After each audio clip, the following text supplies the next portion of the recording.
سے پہلا اصول میں نے آپ کو ذکر کیا تھا کہ اللہ نے قرآن میں ذکر کیا کہ ہم نے قرآن پاک کو بلسان عربی مبین نازل کیا ہے. سمپل سی بات ہے، کھلی عربی.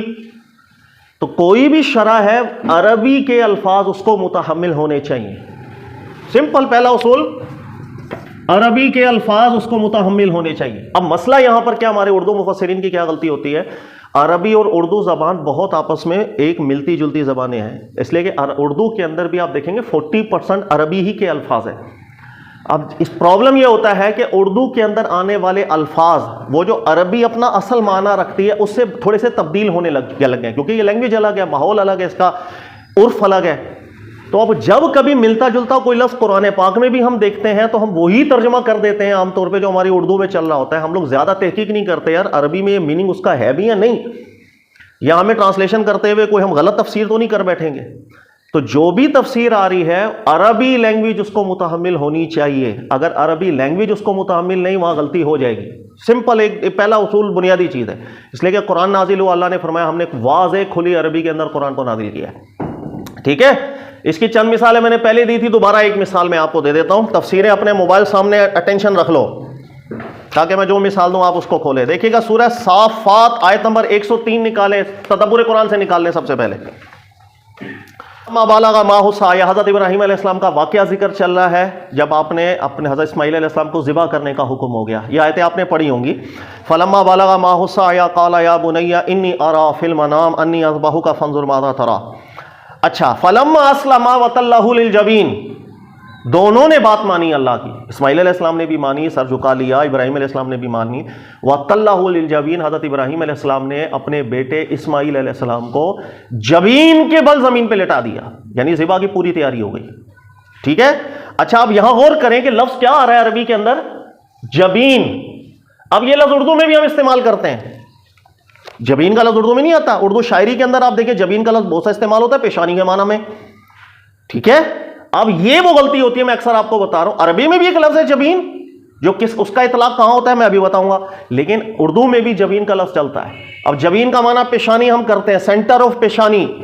یہی وجہ کہ اب ہم زیادہ سرچ عربی لینگویج کے اندر نہیں کریں گے تو غلطی تفسیر میں کیسی ہوتی ہے. تدبر قرآن کی ذرا تفسیر پڑھیں، فوراً وَتَلَّهُ لِلْجَبِينِ کے تحت یہ ذکر کریں گے کہ اللہ نے ابراہیم علیہ السلام نے پیشانی کے بل اسماعیل علیہ السلام کو لٹا دیا. اب ذبح کرتے ہوئے پیشانی کے بل کیسے لٹایا جاتا ہے؟ وہ تو سیدھا لٹایا جاتا ہے نا، یا ہم کروٹ کے بل لٹائیں گے یا سیدھا لٹائیں گے.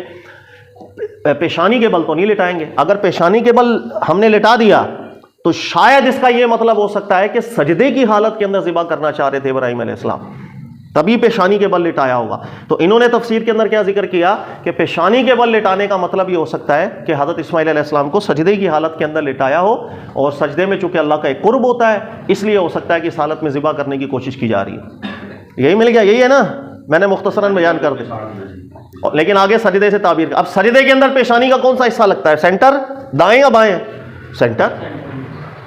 دیکھنے کے اندر الفاظ کتنے اچھے لگ رہے ہیں، ارے سبحان اللہ جی سجدے کے اندر جا کر کے ذبح کرنے مزے. سر یہ تفسیر غلط ہے، یہ تحریف ہو گئی، اس لیے کہ یہ عربی کے لفظ اس کو متحمل نہیں تھے. اردو والا جبین ہم نے سمجھ لیا. عربی کے اندر 2-3 لفظ ہیں ذہن میں رکھیے. ایک ہوتا ہے جبہا. جبہا عربی میں کہتے ہیں پیشانی کو، یہ پوری پیشانی سے جبہا کہا جاتا ہے. اور جبین عربی میں کہا جاتا ہے پیشانی کا دایاں کنارہ یا پیشانی کا بایاں کنارہ.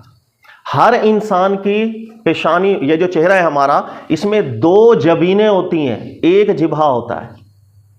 ہر انسان کے چہرے میں جبینیں کتنی ہوتی ہیں عربی میں؟ 2. یہ جو ہمارا، آپ یوں سمجھ لیں کہ پیشانی کے اوپر 2 سنگ بنا لیں، اور سنگ کناروں پر ہی ہوں گے نا، ایک دائیں طرف ہوگا ایک بائیں طرف ہوگا. تو اس کو جبین کہیں گے، اس کنارے کو جبین کہیں گے. سینٹر جو پیشانی کا ہے اس کو جبین عربی میں نہیں کہا جاتا، کیونکہ سینٹر ایک ہے، چہرے میں 2 جبینیں ہوتی ہیں، ہے پیشانی کا حصہ لیکن کنارہ. یہ ہے عربی. اب آپ قرآن کی ٹرانسلیشن کریں تو کیا بنا؟ وَتَلَّهُ لِلْجَبِينِ. حضرت ابراہیم علیہ السلام نے حضرت اسماعیل علیہ السلام کو کروٹ کے بل لٹایا کہ یہ کب لگے گا کنارہ؟ جب سجدے میں ہوں گا، جب یوں کر وہ کروٹ کے بل کی بات چل رہی ہے قرآن میں. میں سجدے میں نہیں جا سکتا کیونکہ جبین سے میں نے پیشانی مراد لی، وہ سینٹر آف پیشانی. اس کا مطلب یہ عربی لینگویج اس معنی کو متحمل نہیں تھی. جتنی شرح بن گئی آگے وہ غلط بن گئی، چاہے ہم بولے بھی سبحان اللہ، کیا شرح لکھی ہے. تو یہ پہلا اصول ہے، عربی متحمل ہونی چاہیے، عربی الفاظ تقاضا کرنے چاہیے کہ ٹھیک ہے۔ اچھا، اسی کے اندر آپ دیکھیں گے محمد طاہر بن عاشور تحریر کے اندر، ان کا بھی میں الفاظ بتا دیتا ہوں، گھر پہ سرچ کر لینا تحریر کو۔ اسی آیت کے تحت وہ لکھیں گے والجبین احد جانبی الجبہہ، سینٹر آف پیشانی کا دایاں اور بایاں ایک کنارہ، اس کو جبین کہتے ہیں۔ وللجبہہ، پیشانی کے جبینان، عربی میں دو جبینیں ہوتی ہیں، ایک پیشانی کی دو جبینیں ہوتی ہیں، دایاں کنارہ اور بایاں کنارہ۔ اسی طرح محمد بن صالح عثیمین صاحب کو، یہ دو میں حوالے اس لیے آپ کو بتا رہا ہوں، عربی لغت کے اندر اگر آپ کو کہیں بھی مسئلہ ہوگا نا، ان کو پڑھ کے وہ عربی لینگویج کلیئر ہو جائے گی، ٹھیک ہے۔ تو محمد بن صالح عثیمین صاحب نے بھی یہی بات ذکر کی کہ یمین الجبہہ و شمالھا، یعنی یہ جو سینٹر ہے نا پیشانی کی، اس کا دایاں کنارہ اور اس کا بایاں کنارہ، ان دونوں کو جبین عربی میں کہتے ہیں۔ تو ایک چہرے میں دو جبینیں ہوتی ہیں اور ایک سینٹر ہوتا ہے، اس جبین سے سینٹر مراد لیں گے تو ہم بالکل عربی کے خلاف ہو گئے نا، اللہ نے قرآن واضح عربی میں نازل کیا۔ تو یہ میں نے مثال اس لیے دی ہے کہ قرآن پاک کی عربی متحمل ہونی چاہیے جو ہم شرح کر رہے ہیں، ورنہ شرح ٹھیک ہو ہی نہیں سکتی ہے، جو مرضی کر لو۔ پھر یہی وجہ ہے کہ آپ نے دیکھا ہوگا ایک طبقہ مخصوص وہ خاتم النبیین لفظ کے اندر کہیں اور نکل جائے گا، بھائی وہ جہاں بھی نکل رہا ہے لغت اس کو متحمل ہو رہی ہے یا نہیں؟ جب لغت ہی متحمل نہیں ہے، آپ آسمانوں جتنی گہری تفسیریں کر لو، اس کا کوئی فائدہ نہیں ہوگا، عربی متحمل ہونی چاہیے، ٹھیک ہے۔